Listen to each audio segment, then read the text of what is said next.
Hello guys, আমি প্রিয়ন। তোমরা দেখছি সুয়াম। ভাদ্র মাসে শ্রী শ্রী সিদ্ধিদাতা গণেশের পুজো এবং তার সাথে হাড়ি বসিয়ে লক্ষ্মী পুজো কীভাবে সেলিব্রেশন করেছি আমরা সেটাই তোমাদের সাথে শেয়ার করি। আমাদের ভাদ্র মাসে হাড়ি বসিয়ে লক্ষ্মী পুজোর নিয়ম আছে, সেই নিয়মটার সাথে গণেশ পুজো একসাথে আমরা করেছি। তো চলো শুরু করা যাক। প্রথমে আমরা গণদাতাকে বসিয়ে নিয়েছি স্নান পাত্রে, তারপরে তাকে দুধ পঞ্চামৃত দিয়ে অভিষেক করিয়ে নিলাম। অভিষেক করানোর পরে গণদাতাকে ভালোই ফর্সা লাগছিল।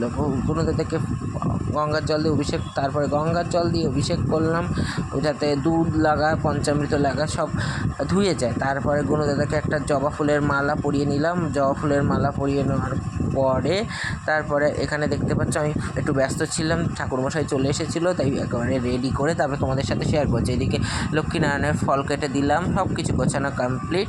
এখানে আড়ি বসে লক্ষ্মী ঠাকুর, এছাড়াও দুটো আরও এক্সট্রা গণেশ লক্ষ্মী ছিল। এবারে ঠাকুর দাদু আরতি করে নিচ্ছে। পুজো শেষ পর্যায়ে আমরা চলে এসেছি। তাহলে এখন এই পর্যন্ত, খুব ভালো থাকবেন তোমরাও, তাপ নিয়ে আমিও